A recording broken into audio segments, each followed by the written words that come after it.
So thanks everyone for participating in this panel. This panel is on investors' perspectives. We have an illustrious set of guests with us today. No one will be making any presentations. They'll be briefly introducing their organizations and then kind of getting down into the meat of the discussion.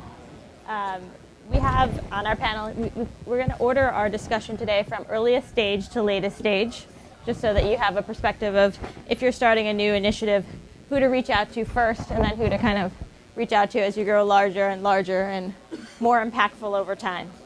So first on your right is Alan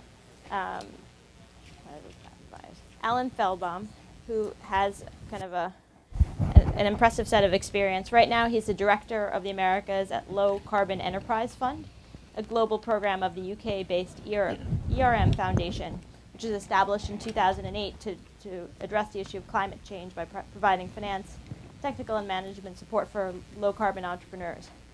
And his investment size is about $50,000 to $250,000. So would you like to introduce your organization? Thank you. Again, Alan Feldbaum, Low Carbon Enterprise Fund. We are very much focused on SMEs and the missing middle, although at times I think that we're sort of at the missing beginning in terms of investment.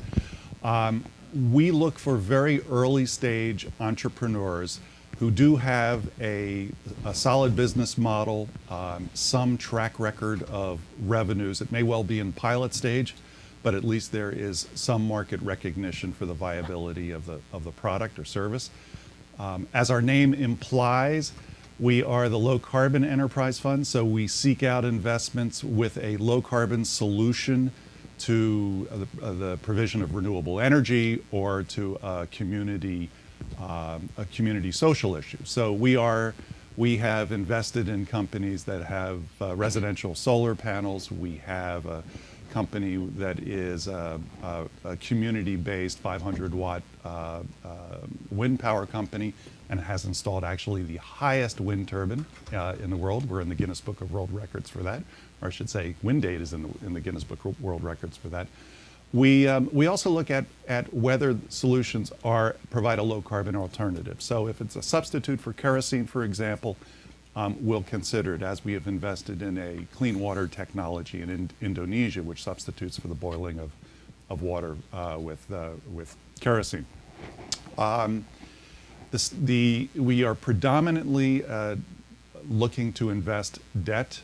We will invest equity if absolutely necessary, but I think as we'll probably get into and further in the discussion, that presents some problems with valuation and exits, frankly, with respect to some of those companies. And we have, in case I didn't mention, we have 14 investments at the moment. We have just started our second fund. We are about to close our third investment in that fund. And because we are investing relatively small tranches of money in these early stage investments, our fund is not huge. It's all told, we're about $3+ million. But it gives us an opportunity to reach out into the frontier areas and bring up some entrepreneurs who have some really wonderful ideas. Great. Thanks, Alan. Next up is Sean Moore, who's a senior portfolio associate at the Acumen Fund.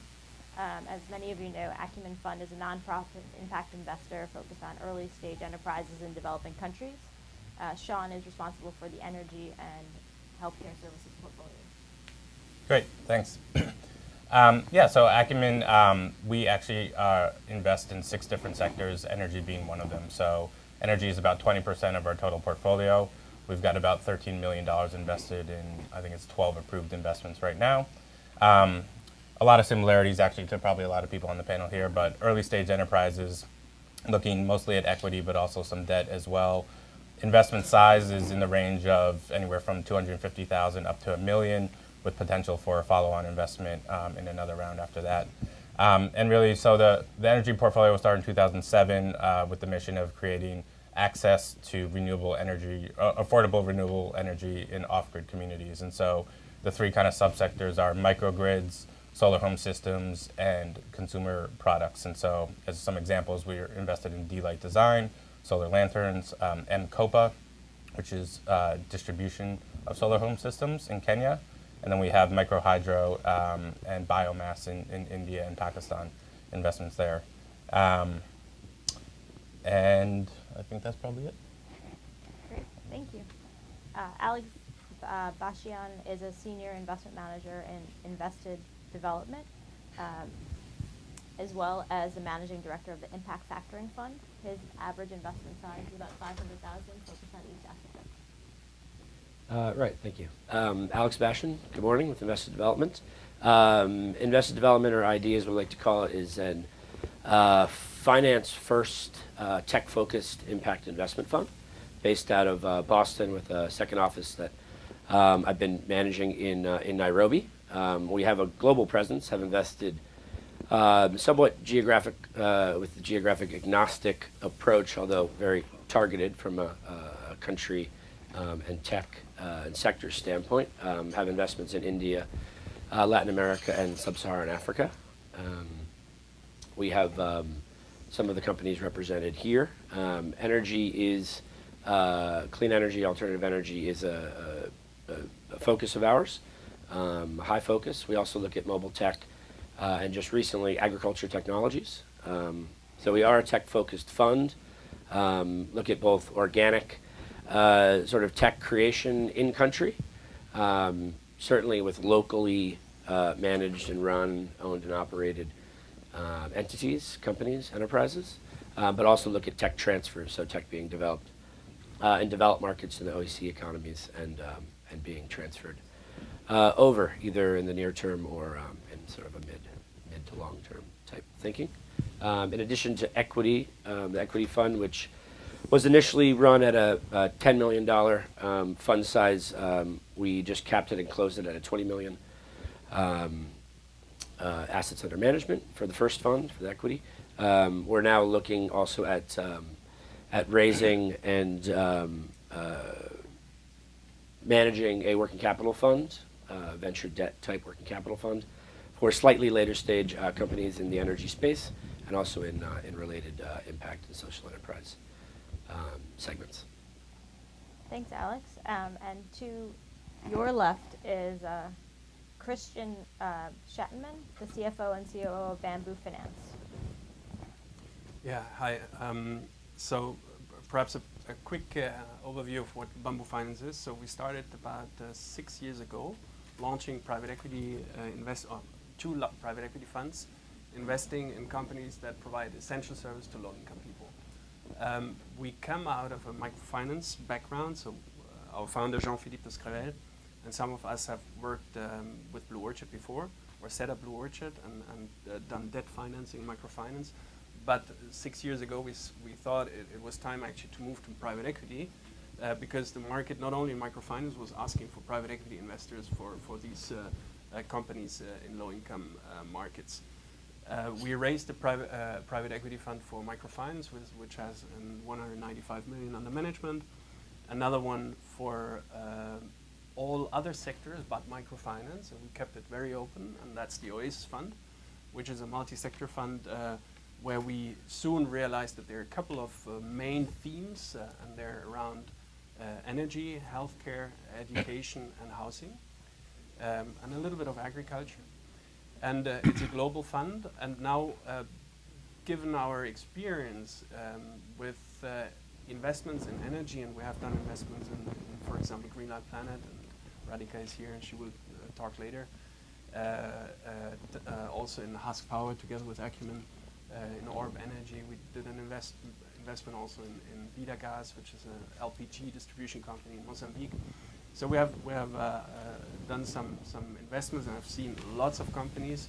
We realized actually that the energy sector is the most interesting of all sectors because there is a lot of deal flow, and there is an enormous market opportunity, and that's why we decided actually to set up a separate pocket of money just for energy, and I'm driving this process.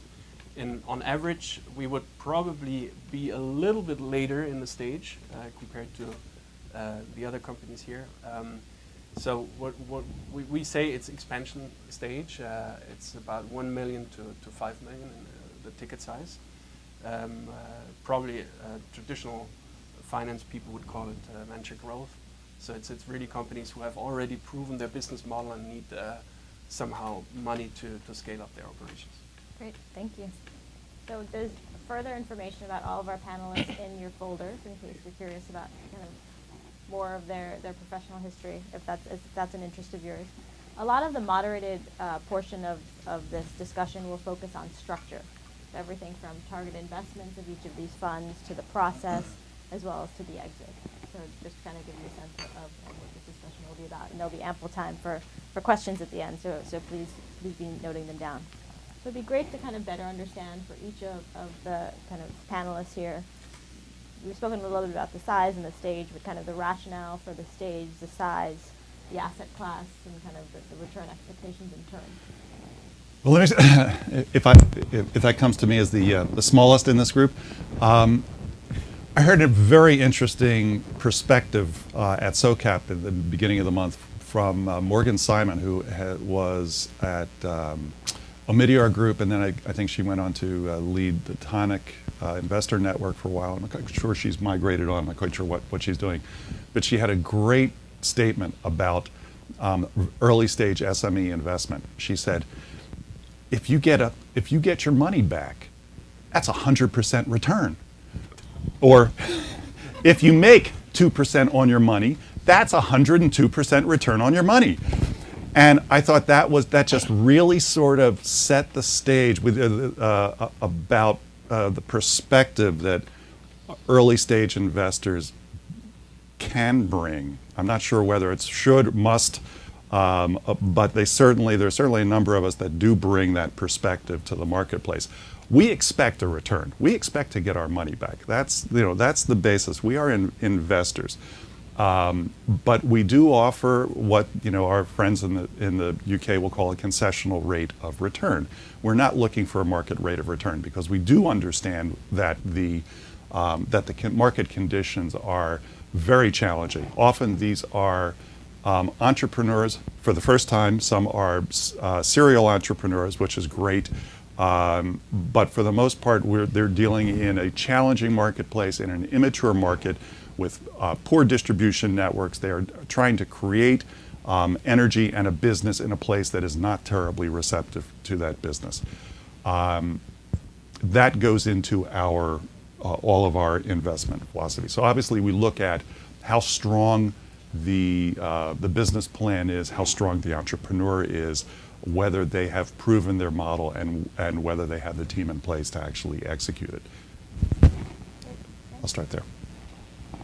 Great. Yeah, I mean, I think a lot of similarities with a lot of what Alan just said.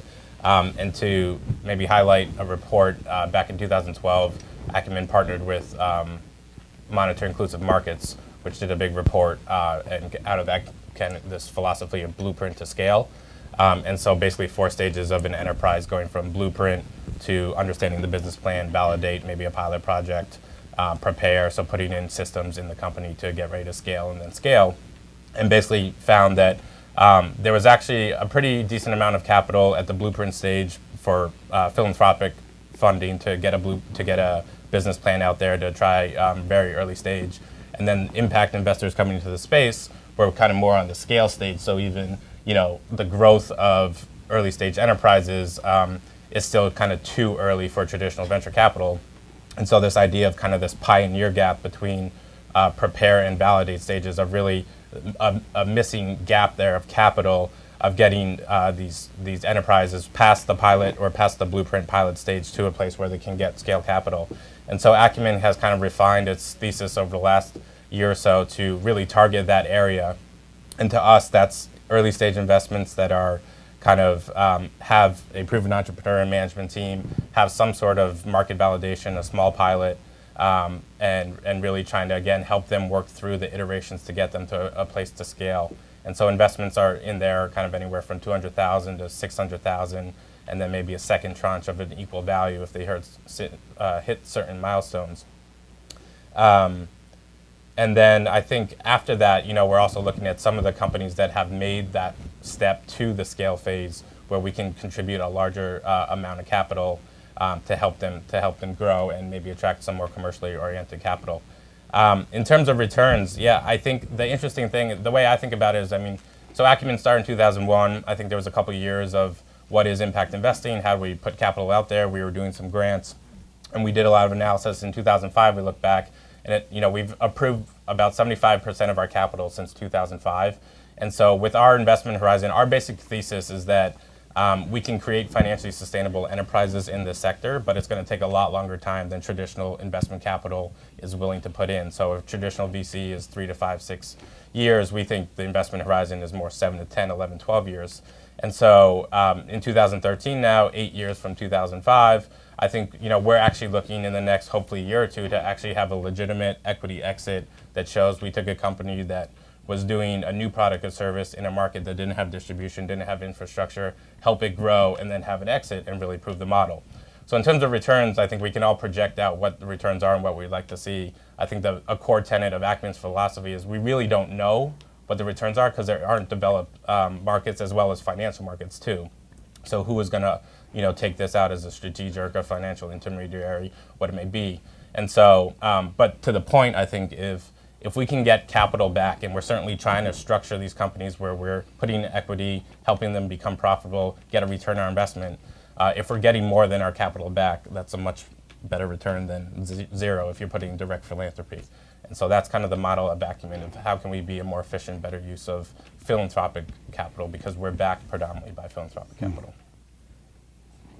And Alex, it would be great to hear your thoughts on stage, size, asset class, return expectations, and horizon. Sure, absolutely.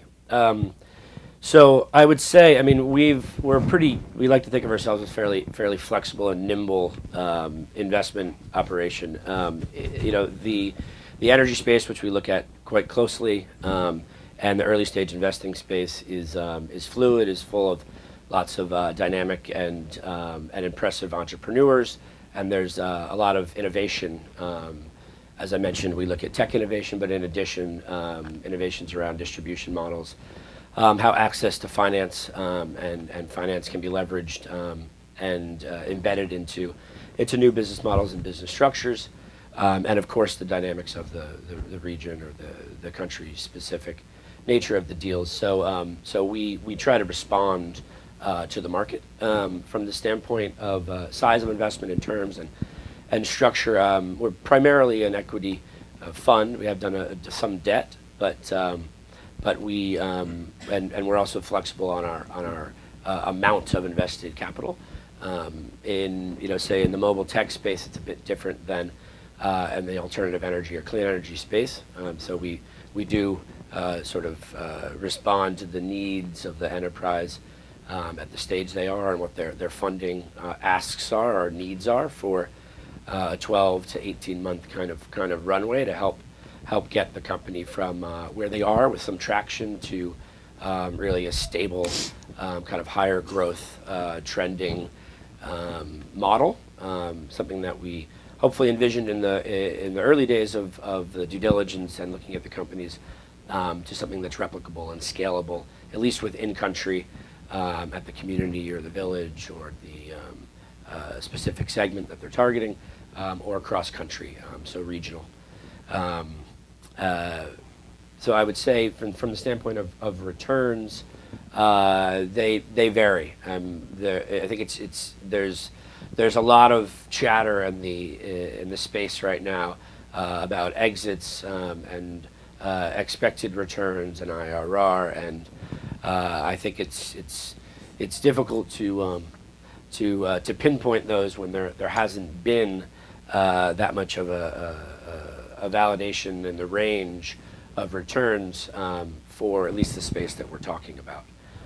So we are a finance first fund, and we have certain return expectations, but equally couple that with the impact profile of the fund.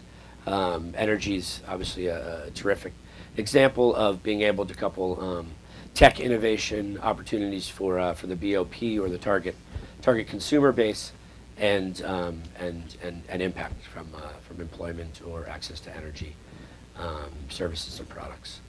So I wouldn't put a hard stamp on the return expectations, but say that we do look for a return on capital. And Christian, we'd love to hear Bamboo Finance's views on that. That was very elegant. Can we switch off? I think when you talk about returns, you first have to talk about where your capital comes from, because it's ultimately the capital which determines what type of return you have to achieve. We are not philanthropy funded. We are a company that tries to raise capital at private capital markets. Why? Because we actually believe that part of the ecosystem is that you do not only have business models in which we invest that work and that are successful and that are generating financial return, but that you also have investors who can prove that actually by investing in these type of companies you can achieve a commercial return, which in turn can attract private capital, because that's what we ultimately want to prove. We want to prove that you can attract like the enormous flows of capital into the sector, which has already happened in microfinance, and which is still missing outside of microfinance, because we're waiting for that one example where we can prove that you can have that you can achieve these returns. So we're part of that ecosystem, and in that part we play the commercial role, and that means that we need to achieve commercial return. Now, you ask me what is a commercial return? Honestly, I don't know it. I mean, we have investors who tell us commercial in these markets 35–40%. This is ridiculous. I mean, I don't know a single fund which is achieving these returns. Okay, there might be an exception, but they're all lucky because they exited in a very, very good moment, and it's just a question of timing. So it's not about being a good investor and you achieve 30%. So I think most of the investors we are talking to, and we're kind of the sandwich. We're like the piece of meat in a burger, and we don't know whether we should be well done or medium rare. So it's a little bit complicated, because obviously our investees are asking also, what, you want 20% IRR? That's not feasible, or whatever, and others say the opposite. But I think in the end, most of the investors who are private investors who are investing in that market, they still have a risk perception which is, in my opinion, wrong. Because if you look at our portfolio of now 46 investments, all in low-income markets, many of them microfinance, but we have 16 investments outside of microfinance, we have so far a single company which has serious problems. And this is because of political interference. Yes, it happened. But all the other companies are doing okay or very well. So you cannot tell me that this is a typical high-risk venture portfolio where you need to achieve 35%. So, and of course we're relatively early in the stage, and we're going to see how we perform after the 10 years. But I think a lot of these perceptions are just wrong, because people don't understand rural markets, and they believe poor people are just not paying. And this is not true. So yes, we're balancing in between, and I think I'm struggling like you, Alexander, to put a clear number behind it. But I would say, in average, we would probably look at a 20% IRR on an individual investment. Christian, would you feel the same way if you were operating at an earlier stage in the scale of the company? If you're coming down, if you're sitting in one of these chairs over here. Yeah. No. The stage. The question of stage is also a question of how you manage your portfolio. And if you're a commercial investor which lives from a 2%, 2.5% management fee, it's just not possible that you have globally your small little 200,000 investments, and you give them the support they need, because often earlier stage investments need much more support than later stage investments. So this is actually driving the ticket size. And that has helped us refining our strategy and putting our sweet spot rather in the range of 1 to 5 million, because this is what we can manage with that management fee, and that's where we believe we can still add value to the portfolio, which is very important. Right. I think management fee is really important, and the way it's addressed by each of us is also, I think, fairly different. You all have very large funds compared to what we have. We're sort of in the fortunate position of having a we're a fund arm of a foundation, which is a foundation of a large global consultancy.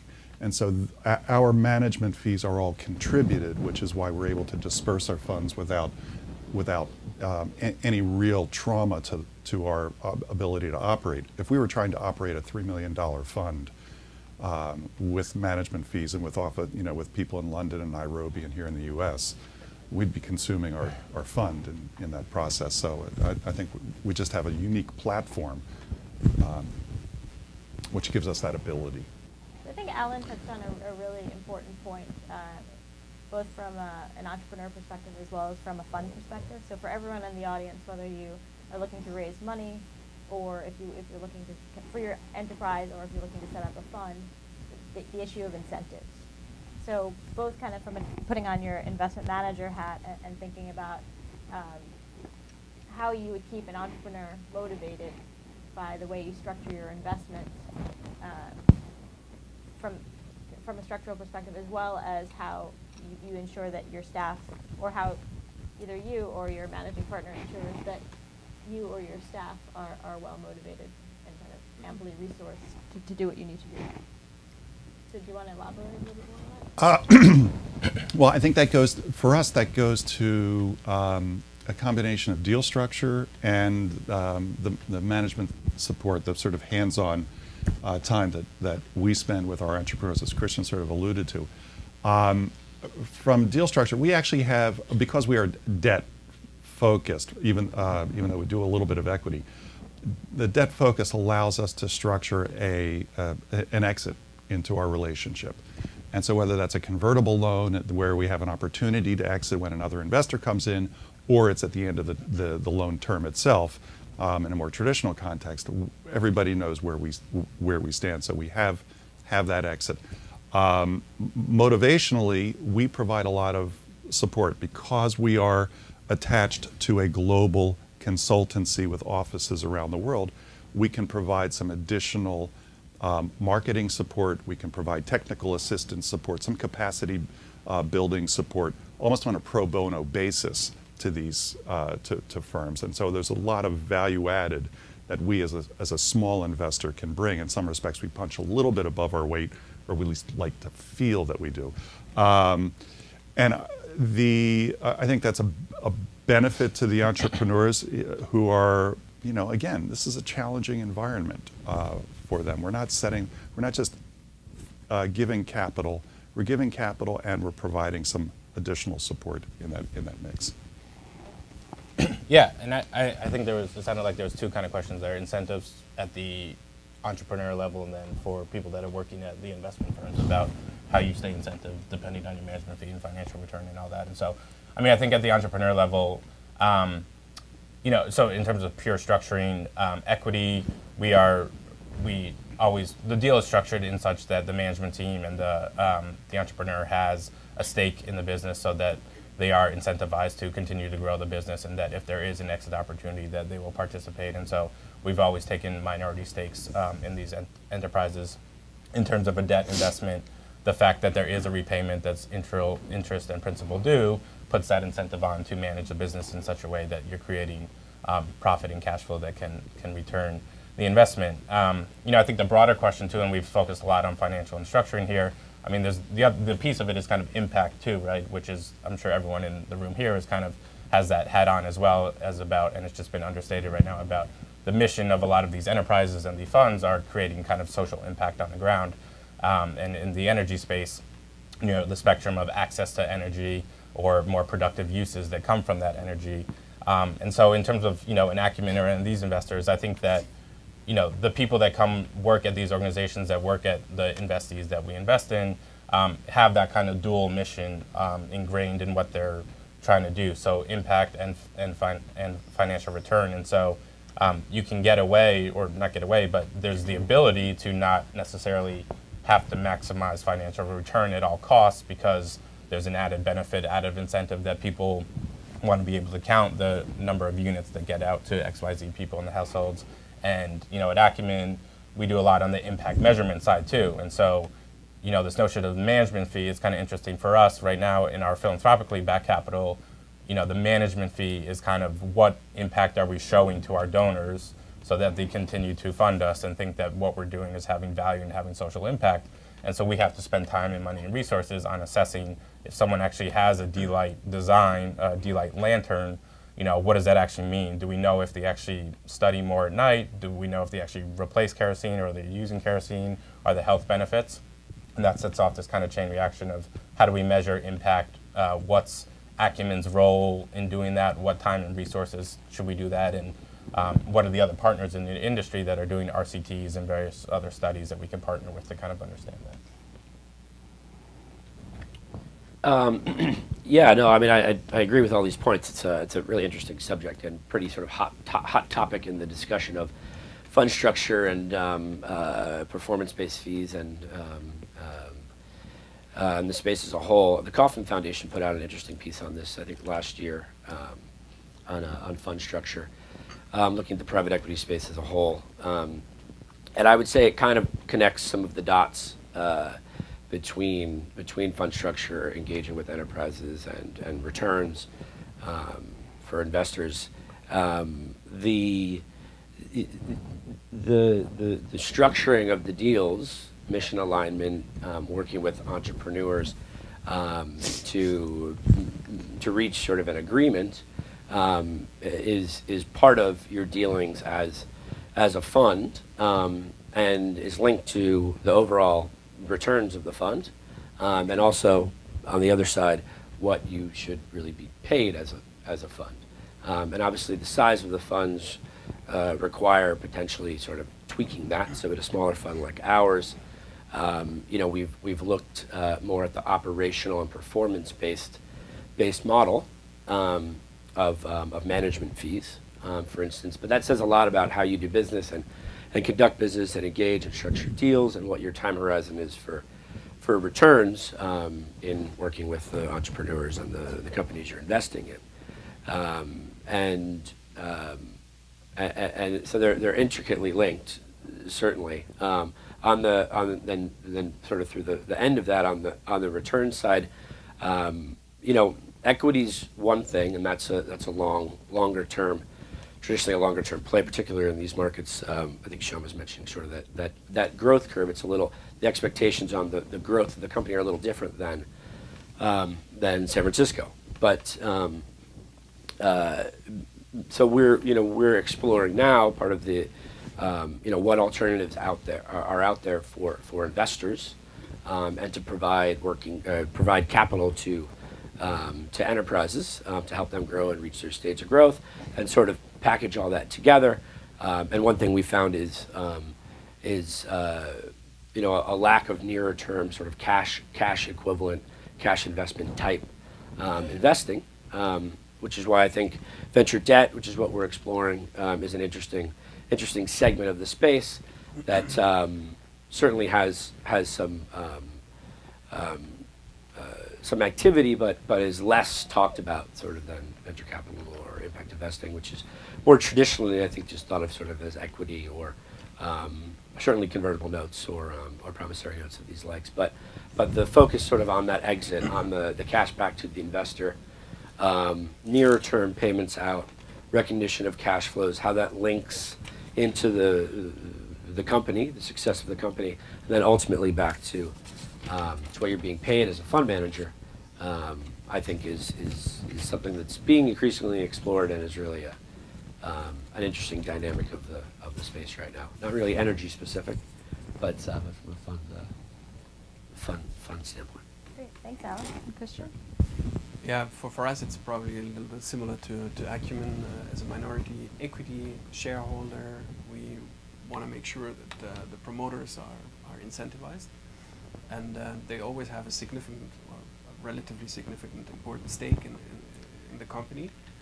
In terms of aligning interest, what you said with convertibles is a typical structure we would use quite often, which is ideal to bridge valuation gaps you always have, because the promoters are always convinced that their business is worth, I don't know how many millions of dollars, and the investor is always saying a good company is not necessarily a good deal, obviously. So So we need to have a reasonable valuation. And to get to a compromise, we often work with convertibles. So after a certain time, after a year or 2 years, you look at what they have achieved, and then you adjust the valuation accordingly. So that's very helpful, and that's, I think, incentivizing and also aligning on the return side, the investor with the entrepreneurs, and then on us being involved. It really depends on the company, what they need. Where we certainly help a lot is we try to help these companies to institutionalize further and get to the next level where they can achieve or reach or attract further funds of capital and grow their expansion. And we also try to help them with debt financing and financial management in general. But it really depends. There are a couple of companies which are just extremely strong, and you have invested in them because of that, because the management is fantastic and is also quite balanced in terms of that they don't have just one strength, but are covering all the essential areas. Then you don't have to do that much, and you're just supporting them where you can. And then there are others which are having troubles, and you have for a couple of months quite a lot of work to do. So it's very project driven, actually, this business. Great. So Sean touched on a very important point in discussing incentives, and that's the issue of social impact. It'd be great to kind of, maybe with Sean kicking off, who is his idea, to get a sense of both how you measure impact when you're making an investment, so at the outset, and also at the exit when you're determining if you've been successful in amplifying impact. Yeah. Yeah, so I mean, I think that's kind of one of the biggest issues that we're dealing with at Acumen and thinking through, and we have some new hires on our impact team to really put in a lot of time and effort into developing what we're referring to as kind of a theory of change. So when we make an investment in our IM, our investment memo, what are all kind of the steps that need to take place for XYZ hypothesized investment to have the intended impact? And so, again, just to go back to the D-Light example, I mean, I think where the sector is right now, where we all are, is kind of at this output stage. So if we think about outputs, outcomes, and impact, output for D-Light, they count the number of lights that they sell and that are out in the marketplace. And then you can, put a multiplier on it if you want to multiply by a household size if you think that they're having an impact on the household size. But that's really at the output stage, and the sector is collecting a lot of that data that then feeds into different sector bodies. So IRIS, Impact Reporting and Investment Standards, is really trying to standardize those metrics and gather that data and try to say, okay, we have all these data points now. Can we actually assess which enterprises are having kind of more breadth or depth in impact based on the metrics that are coming in? And then you have GEARS, which is Global Impact Investment Rating Standards, which is trying to do kind of like, what is it? It's kind of like a Morningstar rating system in the traditional financial markets for impact investors and their funds. And so those sector bodies are really coming together to provide more clarity for outsiders to understand what impact is and how it's measured. And so for us, I mean, I think the starting point for Acumen and I think how we delineate somewhat of ourselves and what we need to get better at is really defining our target market. So we kind of all talk about the BOP, based on the economic pyramid, and then there's different definitions, I think, within that. And sat next to Wilhelm and for Solar Now, and Acumen at our East Africa office was looking at it, speaking with them a little while ago, and there was different ideas about how you define the BOP, and is it an income segment level or is it other factors? And so there's some work being done on our impact team. I forget the exact technology, but partnering with mobile-based technology to really be able to send out surveys to people using their mobile phones and ask a series of simple questions to kind of understand various levels of poverty. And so I think for me that's really would be a huge step in defining what the market actually is, and then operating an enterprise or business that operates within that target market, and issues of kind of providing affordable goods and services, and this issue of profitability versus impact and what the trade-offs are. But I mean, I think that's the first step, and I think we have a general idea of that, but really refining that I think would be a great step. And then once we get, again, this output, going back to output, outcome, impact, I think we're pretty good at tracking the outputs now. Outcomes will be, if someone has a delight, then there's, we can say that a student or a child studied more at night, and then kind of the impact would be they've achieved, an increase in their educational attainment. But to get to that impact is really hard and time resource of RCTs to actually do it right, and a lot of time on the ground in surveys. And if that costs $100,000 to do, and we're making a $400,000 investment, it doesn't really jive in terms of the economics of how we do that. And so I think in general we're just all kind of moving along that spectrum: outputs, outcome, impact. Different organizations that are partnering within the sector, and I think we're trying to really understand best how what level of engagement does us as Acumen bear responsibility for, and kind of how we can do it in resource-constrained environments. Yeah, I'd echo everything that Sean said there. It's a great explanation. I mean, I think there's a lot of exploration in the market right now on impact measurement. IRIS taxonomy is a great tool. The GEARS rating is coming along. There's increasing adoption. A lot of proprietary funds, single LP funds, or others are, creating their own formations of the metrics and leveraging some of the language and the tools that are out there. It seems a bit fragmented, but I think it's definitely sorting itself out. There's certainly a lot of great minds, working to plug it into to the impact investing space. We, as a fund, we look from day one at, like Sean said, defining the market, looking at the consumer base, looking at the product, direct effects of product and product in hands of the customers, secondary and other ancillary effects, positive externalities associated with the product or the business activities, and trying to quantify and qualify those, and work with our companies. Solar Now is an example that's represented here. Egg Energy as well, and even SIPA Networks, actually three great companies that are all represented in the room. So work with them sort of from day one, and ask for, require quarterly reporting, both on financials and the impact side of things, sort of as defined, in agreement with what the business and the entrepreneur is looking at and executing on. I think sort of a side but related, certainly related, interesting element of it is what sort of the the paradigm, or what the scenario looks like as you try to sort of push and pull on finance versus impact, or finance and impact, depending on how you look at the two, and whether they're mutually exclusive or otherwise, and what that relationship looks like. I think we would argue that they're not mutually exclusive, that you can achieve both simultaneously. There's definitely a very delicate balance, and I think fairly circumstantial, case by case specific, which is still sort of evolving. But from everything from what we've seen, you can achieve both impact and financial returns simultaneously. Well, I would agree, at least in the long run. There is no trade-off. Yeah, I mean, we're doing the same. We're looking at IRIS. We have a full-time person who's doing social impact, social performance measurement in-house. All the investment managers are going through the different metrics you want to track with each company to figure out what is feasible, first of all, because you don't want to overburden your company. That's very important. And the second one is what is somehow meaningful.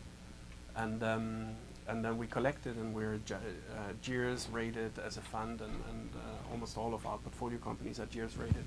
So we're taking it seriously, but we try to be pragmatic. I thought that was great. I would add to that, our companies tend to be so early stage. We want them focusing on the business and the financials, as opposed to reaching out to collect metrics. we fully expect there to be a social mission to our business, and we go through that in our due diligence, but we really boil down the metrics to carbon saved, number of jobs created, number of people impacted. That's a sort of fishy number, but you know, we're serious about those. And again, helping to keep your eye on the ball. Getting a business established is the first priority, and I think one metric that we don't talk about that I'd love to see is number of entrepreneurs launched. Because ultimately that's a sign of our success. Alex touched on an important risk management tool in his comments, and that's the tool of monitoring. So it'd be great to kind of hear from all of the panelists how you evaluate and manage risk throughout the investment cycle, from the outset to during the investment to the exit. Sure, absolutely. Sorry, switch that off for a moment. Yeah, no, I mean it's a critical part of the process. I'd say to Christian's points. So to preface it, I mean we have quarterly reporting, and then sort of digest that and put it into our own reporting and pass that along to our investors and investment community on an ongoing basis. So there's sort of constant tracking. But that said, I mean, to Christian's point, I think you know, some companies are at different stages and certainly fluctuate in their growth. So I would say project, you know, looking at it sort of as a project-based interventions and different ways of responding to the information that's provided back from the entrepreneurs as you progress through sort of the life of the business or the investment cycle is part of it. But yeah, I mean it's certainly a challenge. The broader reach you take, frankly, you know, if you invest globally. So I think thinking carefully about, you know, what resources you have to support the entrepreneurs and enterprises as they grow, and being sort of a strategic partner in bringing in other partners or providing those resources sort of from in-house expertise is an important part of the monitoring and be able to respond right to the monitoring or evaluation process. And there are several examples of how that could look, but I think we might cover that. Yeah. Yeah. So equity investments is about taking risks. So managing these risks is quite important. That's true. I think there are two levels on which you can manage risk. There's the individual company level, obviously, but then there's the portfolio allocation level, and obviously we're taking political risk, currency risk, all the macroeconomic risks you can take, and so you better make sure that your portfolio is not 90% Indian rupee or whatever 50% exposed to Kenya, and that's one part of the puzzle. And obviously that depends also on your investors. If your investors say, okay, India has the best opportunities, go to India. We don't care. Then you can do it, but you need to manage this. Then on the individual portfolio company level, obviously we're sitting always on the board. So we try to have monthly or regular financial performance data. We have somehow determined together with the management what are the early warning signals in each business. Yeah, what is the metrics you have to look at in particular in your company, because there you're exposed to most risk, and then you have to make sure that you understand early warning signals, and then you try to answer to them. And then there are also other things. I mean, we have a risk manager who is involved in all portfolio transactions, but also then in the monitoring. And now for example, we go through an exercise which is related to the Fed policy, because we all know that the Fed will decide whether currencies go up or down, Indian rupee is very much influenced. That increases the central banks, and I think India just did it yesterday. They increased their interest rates. That can then lead to a situation that companies have more difficult access to funding. You have all these issues, and you need to figure out what is the impact on your portfolio company. And we're going through that exercise. It's pretty simple. It's just like an Excel sheet which has about 20 questions, and you look at how all these 20 points influence your portfolio company, and then we try to figure out, should we do something now to mitigate some of these risks. So this is just one example, but it's really, there's not a magic software you just switch on and then it manages your risk. It's really, it depends on your investments and on the environment in which they're working. Great. I absolutely agree. We will require monthly reporting financially and a sort of a thorough business analysis on a monthly basis. We also use the broader consultancy to attach a mentor. It's a loose name for someone who is available to work with the company, and they tend to be in touch once or twice a month.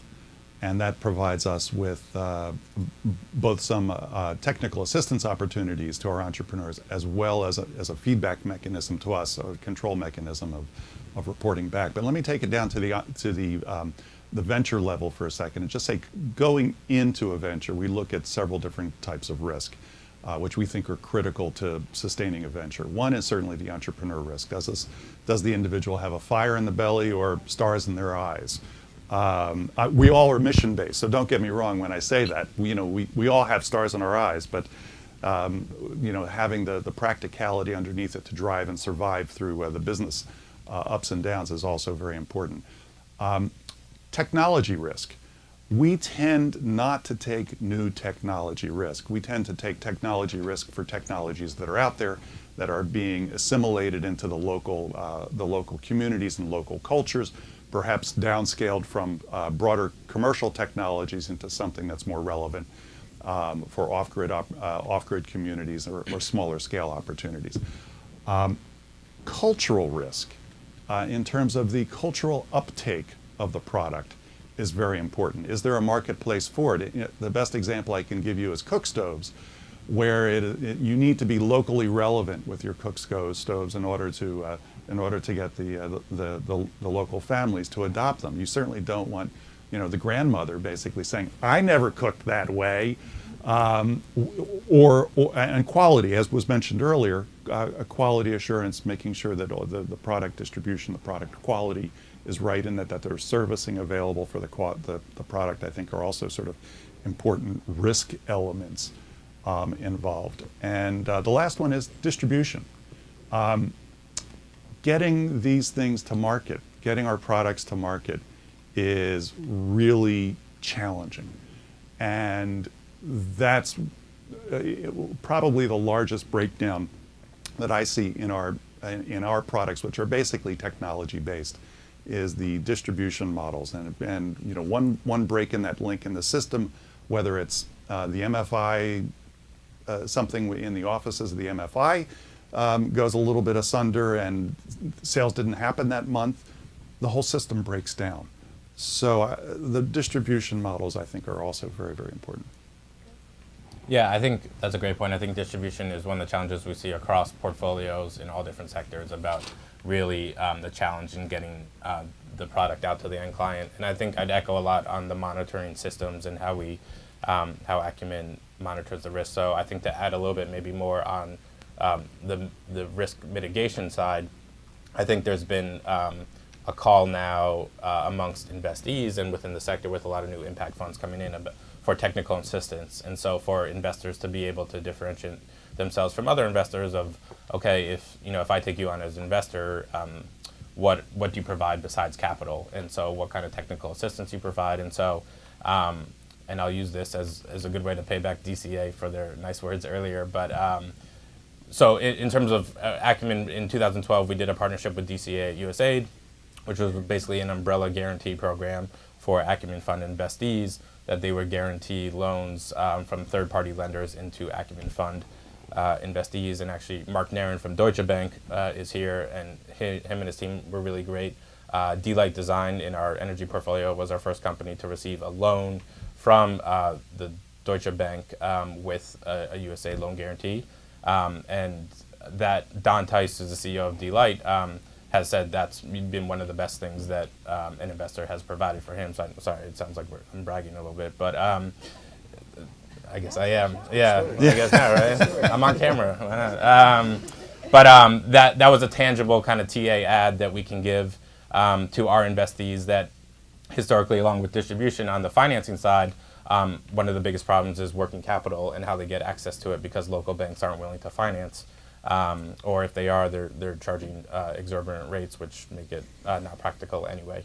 And so I think there's that piece where a lot of funds that are coming in are now also coupling their investment funds with the TA fund portion of it, that they can make access to financing more affordable, or they can bring in specialists that have product specialty or technology specialty, or can help with supply chain, distribution, logistics. Bring in consultants, bring in professionals to help these enterprises that lack financial resources to build those out on their own or to do R&D. How can the investor network bring that into the fold as well? Great. So we have two final questions before we open it up to audience questions. The first one is on trends, and maybe we'll ask Christian because he hasn't started a response yet. And what trends do you see in impact investing in energy? Let's, finally I can start, because it's always, I always have to agree with everybody. So. Yeah. New trends in energy investing in the impact space. Well, there's certainly one clear trend. If you want to reach larger numbers of customers, you need to have some sort of payment facility for end customers. So I think whether it is the Solar Now model with a payment plan and a model which is actually rather similar to microfinance, traditional microfinance, or whether it's pay-as-you-go based in a close cooperation with a telecom company like in Copa, or even other systems, Asuri and Movisol and Simpa and so on, who are a little bit more independent from those partnerships. I think this will be the big new trend in impact investing in general, because once all these companies will have shown and proven that the customers are paying back and the default rates are like in microfinance, below 3% and much better than in developed countries, and I'm sure they're going to get there, and they're already, whatever they can show so far is showing that it's going to be a very low default rate. As soon as there is some sort of showable track record, money will flow into the sector, because there's nothing more sexy than a product which is achieving financial return, a tremendous social return, and a significant environmental return. It's even better than microfinance. So I really am convinced that in 3 years from now, this is the big new thing that will come, and it will benefit the whole sector, not only these 2 or 3 companies I mentioned. And I think we just need all together also with USAID and government organizations, we need to help building that track record as quickly as possible, so that commercial money can flow. Great. I would like to I think it's wonderful that we have USAID, the UN Foundation here, because I think there's a growing recognition that there is a use for hybrid capital, that there's a use for a needed application for the blend of grant capital and investment capital. They serve two very different purposes, and I think that distinction is becoming more and more clear. And the best examples that we have of where our enterprises are succeeding is where both of those are being applied. So I think that's a welcome trend, and I put the burden, frankly, on the entrepreneurs for this to help recognize that the use of what their particular uses of capital are, and to seek out the grant versus investment capital at appropriate stages. And sometimes it's bringing them together at the same time, but it's very difficult for us as an investor to bring that together. That's why I put the burden, again, back on the entrepreneur for this. Yeah, I think, and maybe just a specific trend within solar that I've been hearing over the last couple of months or so, and kind of to Christian's point about consumers and this perception that people don't want to pay or don't have the ability to pay. We had a fellow out at Delight in Nigeria that was working on business development, selling lanterns, and basically he said some people saw the lantern and were basically holding out for a better product, a more expensive product, a solar home system, because they wanted more power to power a fan in their house, or a radio or TV or whatever it may be. And so we're kind of asking about when's that coming out and how much is it going to cost. And so I think there's this pretty steep curve about when someone sees a product and realizes the value in it and it's high quality, that they are willing to pay and want that. And so I think there's probably a trend of going from, after the basic introduction of a new technology of solar, then how quickly do things ramp up to more, higher quality, more productive products? I think probably the biggest trend we've seen is kind of linked to also one of the biggest problems, which is a lack of being able to move a lot of money and scale businesses. At least from the early stage, kind of up at a nice clip of growth. And I think in the energy space in particular, like the examples where energy companies are leveraging assets in the telco space or the MNO and the ICT space, and relationships, strategic partnerships, or distribution networks, assets. Also in agriculture, energy and ag, the crossover there, and how those two segments sort of look and can potentially optimize asset allocation or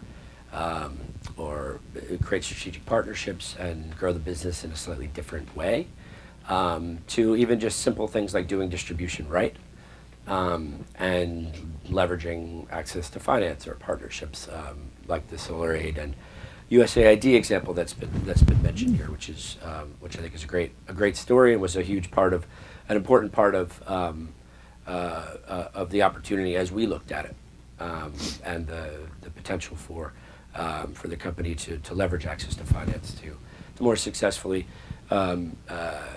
accelerate effective distribution to customers. But within that sort of idea, I think moving more money into the space is critical. At the same time, you obviously need to fill a need, and so one of the things that we're trying to do is understand just how big the gap is for working capital for certain segments of venture and growth stage companies, and move money into the working capital sort of hole that exists for a lot of these companies, whether it be for inventory, or other types of goods, receivables financing, purchase order financing, the like, more traditional kind of finance interventions that help these companies grow and have the resources at hand to move more fluidly. So that's something that we're trying to tackle, and I think is a good way to move money into the space and help these companies grow. Great. And as our final question of the moderated portion of this discussion, it would be great to kind of dive a little deeper into Alan's comment about hybrid capital. So maybe starting with Christian, we can discuss the role of philanthropy and softer forms of financing for financially viable firms in the space. I think the role of philanthropy is especially needed at a very early stage of the company. I mean, you need philanthropy to help support early stage companies to figure out their business model, to work in very difficult market conditions, to test new products, to test new ways of distributing the product, and their philanthropy or any type of hybrid capital is extremely useful. It can also be useful at a later stage if it has a very specific purpose. Like, for example, you say, okay, this company is already kind of successful. They have a business model that works. They have private financing, but they would like to reach out to more base, to a lower base of the base of the pyramid. People who have still difficulties to buy their product. And how do you get to these people? By changing something in the model or in the product, and how do you test it out? And for these specific projects, which should be quite ring-fenced, I think philanthropic money is very useful because it can prove that there is an additional business opportunity that the company has not seen, which has enormous social impact. But otherwise, it is obviously dangerous to throw free money out after companies that can go without. The other sector where we need some sort of hybrid capital is obviously what we talked about, working capital financing. But I think we discussed that in length. Great. I think there is the role of hybrid capital or grant capital. Let me talk specifically about grant capital because I think at the entrepreneur level, it can be helpful for capacity building within the venture itself, but it also can be helpful outside the venture in some of the marketplace development activities. Some of these markets are, and I'll use cook stoves as an example, where there is a need to generate an understanding and a need for that, and it needs to be local and culturally relevant.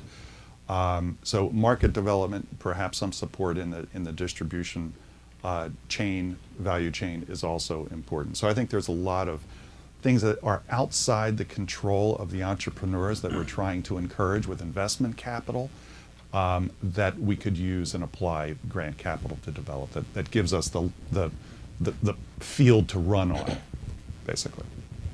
I think market creation, market awareness is a great point. And to Alan's earlier point about taking product risk or technology risk, I think Acumen as an example, we've done some early stage investments in products or technology that weren't fully baked out, but yeah, even that is tough to get kind of through our investment committee and our philosophy with the opinion that basically we're taking a lot of these other risks on early stage companies or a new management team in markets that don't yet exist or are very nascent. And so if there's grant capital that can help de-risk projects by funding the product refinement, product development, can prove out kind of the efficacy of that and then have more investor capital come in and be able to scale the enterprise. I think there's a role there for grant capital. We've looked at in-house sort of structured different types of capital to support the enterprises. We had an accelerator in-house and have foundation money through our LP that helps support companies in sort of a grant way, or at least the company space, the ecosystem, from the standpoint of, for instance, an energy incubation space, housing, right, for companies to help develop and grow their product.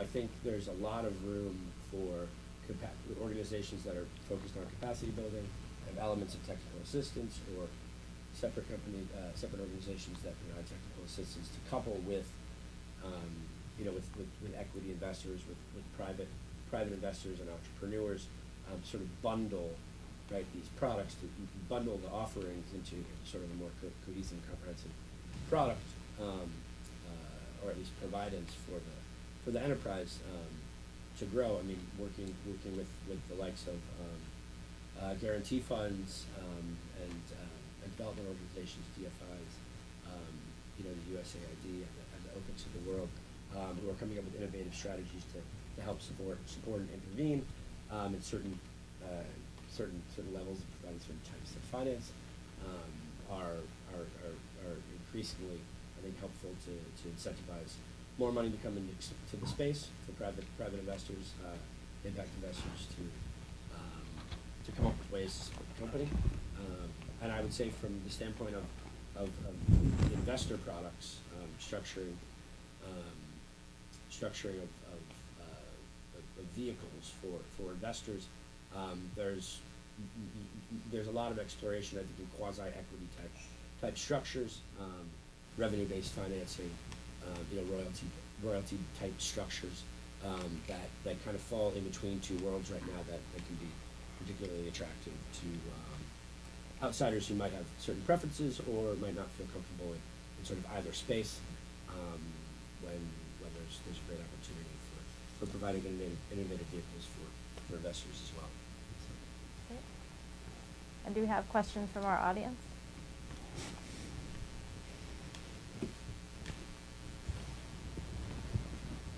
Jeff Haney from USAID. I just wanted to pick up on the last point about the role of grant capital, and particularly Alan's point that the entrepreneur himself is the best position to decide what type of capital they need at what point. And I was wondering, what is the incentive from an entrepreneur's perspective to move on from the free grant capital to the social impact investing and hopefully to the purely private markets, assuming that the management reporting responsibility was somewhat equivalent between grants and social impact investing. From your perspective, how does that self-selection process work? So I can say from the perspective of the funder, it's very difficult, particularly some of those later stage companies that are trying to reach deeper in the pyramid or launch a new product line, to figure out if grant funding is exactly what they need at that point in development, or if they should do it for others. That's over to me. I agree. I think it is difficult to tease out, but I think the grant capital with whether that's for management assistance, whether that is for reaching out into the market for some of the market-based development activities, market creation activities being generated actually from the entrepreneur.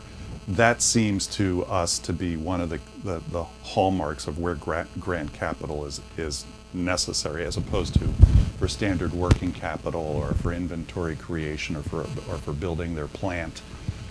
It's more in the getting the product to market or creating the market for the product.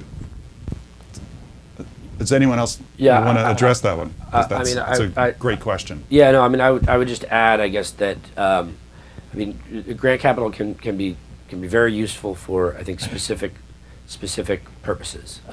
And it obviously depends on the type of company. I mean, if you're talking about for-profit companies, then you know, that type of an intervention can be extremely useful. But I think if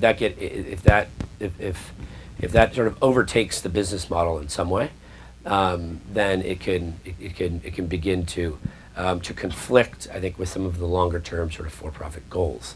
So it needs to be sort of carefully implemented and structured in such a way that it supports you know, the necessary support that the company might need in an early stage for a particular product offering or development, enterprise development or business development or product development, but should really be carefully, I think, implemented. And just to add on, it sounded like the question too was a little bit, what's the incentive for the entrepreneur to get away from grant capital? Because everyone would just take free capital if they could, right, for as long as possible. And so, I mean, I think the theory is that, as Christian was saying, I mean, in theory, there's this big bulk of commercial capital out there that if you can prove a financially viable enterprise, you'll have access to that capital, which may take not as long to raise or is more available when you need it. And so, you know, for the entrepreneur, to us as impact investors, to help lay out that spectrum of, if you can graduate to this next level of capital and then to the next one, you're going to have more access to a bigger pool of capital. And kind of, because I think, you know, as you were kind of saying, you would just take free money as long as you could. So. Saurabh?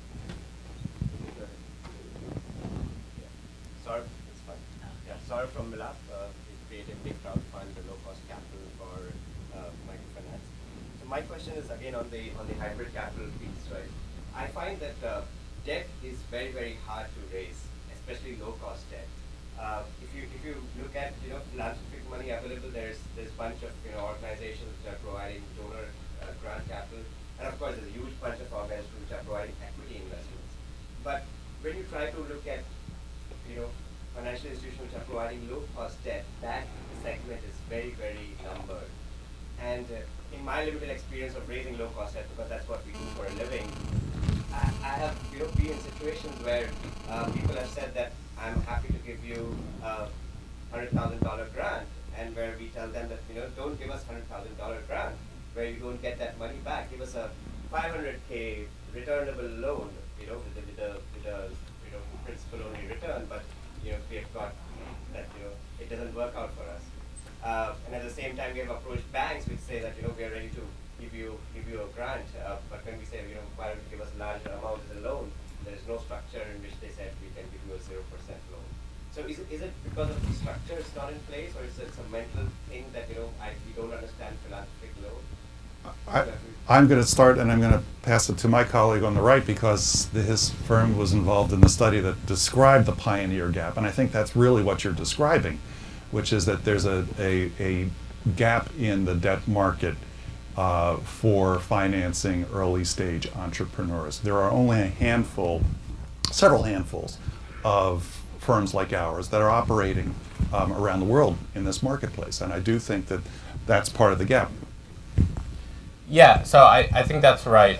I guess a couple of my initial thoughts are, I was sitting back there with Mark from Deutsche Bank, and he made a good comment. I think part of it is not every company that's in the pioneer gap is actually ready to take on debt, right? So there's a reason why you fund early stage companies with equity, because you don't have that near-term cash payback that's mandatory in terms of principal and interest. So if the company doesn't have cash flow, doesn't have revenue profit, they're not necessarily going to pay back debt. So you put in equity, it's higher risk tolerance, it's more expensive, but over time, but it allows the company to iterate and to perform without having to pay back mandatory capital within 3 to 5, 7 years. So I think part of it is that there may not be enough opportunities on the ground that actually warrant debt capital is one. On the other side, I mean, so a little different point. What you're saying is why is a bank willing to give a grant but not say, well, okay, give me 2% interest on this? And so it may be, it may be that if they're given a grant, it's part of their charitable initiative, CSR. They just give the grant, it's there, and there's no monitoring. If they were actually do a loan, they might have to do monitoring and more upkeep, and that's cost to them. And for them to do a 2% loan doesn't make sense for all the monitoring costs and upkeep that they have to do for it. That's why they're doing 10 to 12%, right? Whatever. But I'd say if they come to you, if they don't want to do it, then I don't know, maybe you can charge interest in 5% and collect it from the enterprise if they're willing to pay you, But that's a joke. It's not that ethical. I mean, I would echo that. There's a massive working capital gap, a debt gap for venture sort of growth, in particular in emerging markets, but even in developed markets. And I think understanding where what the different segments are in the, if you want to call it the SME space or the enterprise space are, and there's definitely a top half that's more of a fit for debt financing for banks based on their protocols and their lending policies, and then there's the bottom half, which is sort of in no man's land and fits within the CSR or the other types of things that are, I think, frankly, easier for the lending organization to do. So I think it's a question of really zeroing in on what the different segments are and how they fit within different lending structures, policies, collateral structures, what have you, so that there is actually a fit with what the provider is looking to provide and what the enterprise is looking for, and if they actually match up. And there are an increasing number, I think, of initiatives out there trying to tackle this problem, but it's a massive gap. Gentleman in the front row. Reed Dutchin with the UN Foundation. I wonder if you could each talk about your perspective on the availability of investment opportunities. We are in continual meetings where one side says the problem is a lack of finance, and the other side says the problem is a lack of deal flow. So they can't both be right, I don't think. Who wants But to start? I'm guessing that it may vary by stage, and I'm curious on this end of the panel how you find good investment opportunities, and on this end of the panel whether there's a problem where you're having to compete. Everybody wants to invest in the best companies. Where do we start? We start at the end. Can start with you? Here? Yeah. Okay. So, no, yeah, we get that question asked quite often. I think in the energy space, I don't see a lack of pipeline. I think that there are lots of opportunities, perhaps not companies that can absorb 3, 4, 5 million, but smaller amounts and a million or two they can absorb. I think that yes, there is some competition like always, and that's very healthy, but at the same time we have invested in quite a lot of companies together with Acumen and with many others. I think with you guys not yet, but we would love to. So I think it's in the interest of our industry also to hedge our risks by teaming up with other institutional investors, like-minded investors, who can also add some another value to the company. So I'm not afraid about competition, and in the energy space, and in particular if you look at everything which is related to solar energy, we're just at the very, very beginning of a big new theme. And I see every month so many new companies coming up, which are so interesting that I should spend my whole time just traveling around and meeting all these guys.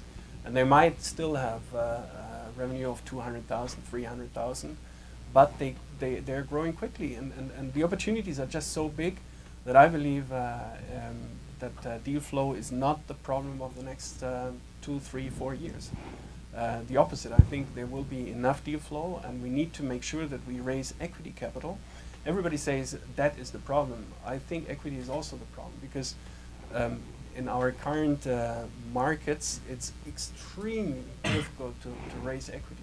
Nobody wants to commit for a 10 years locked-in fund. Nobody, and especially not if you tell them that you're going to invest in Zambia. I mean, they just don't want to do it, and they always tell us, guys, show me the track record. I say, yeah, showing a track record in equity means you're in 15 years. So it's unfortunate, the situation, and debt is a much easier game, because in debt you can show a track record in a year, in 2 years. So I would even say equity is the big problem. That yes, we have a couple of guys like Acumen and you guys and us who have managed to raise some capital, which is still a very small amount some years ago, and we are all facing the same issues right now, raising next generations of funds, because the market dried up. So if I were UNDP, USAID, and DFI, I would help these organizations to set up and to invest in new equity funds, because I think that's going to be one of the challenges in the future. There's not enough equity funding. Coming from the other end of the spectrum, Reed, pleasure, delighted you're here. From our standpoint, pipeline is a challenge. Finding sort of the right slice of entrepreneur that is actually investment ready at our very early stage, that has demonstrable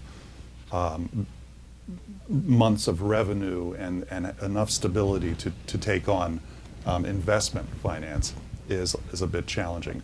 We get our pipeline from many of the traditional venues, the conferences that are out there. Folks are increasingly, fortunately, this network, the social impact investment sphere is getting more widespread. There are more tentacles, there are more networks that are being established, and those are critical to tap into, as well as the accelerators, the number of accelerators that are out there that are trying to bring entrepreneurs from to get them from a grant-only stage to being investment ready, and the sorts of requirements, the demands that they're going to have, the kind of vocabulary that they need to present.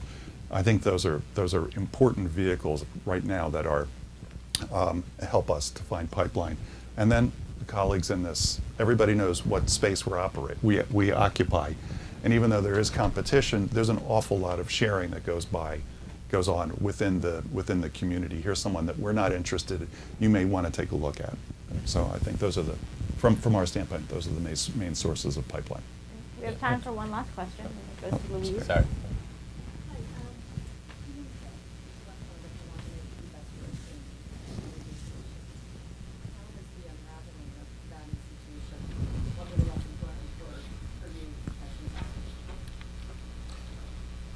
Sure. It was about E&Co and the lessons learned.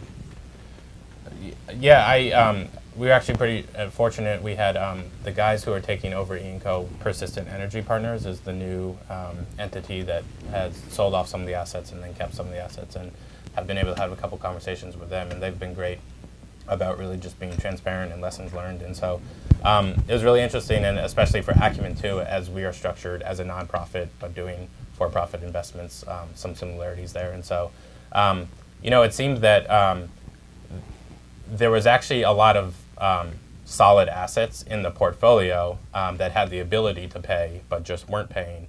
And so whether that it was a combination of a lack of management on E&Co side of actually going out and getting the funds back in and acting like a more traditional investment firm. I think there was a perception, it sounded like, that E&Co was kind of soft capital in the space. So borrowers might be paying back local banks, but maybe they'd say, oh, we'll get to E&Co down the road when we can, because there wasn't as much pressure. And so I think there was a little bit of that seemed to stand out as one of the problems that led to it. And then I think that was the biggest one that stood out for me. I don't know if anyone else has. Anyone else? Great. Well, thanks very much to our panelists for sharing such a rich perspective, and to our audience for such great questions. Thank you very much.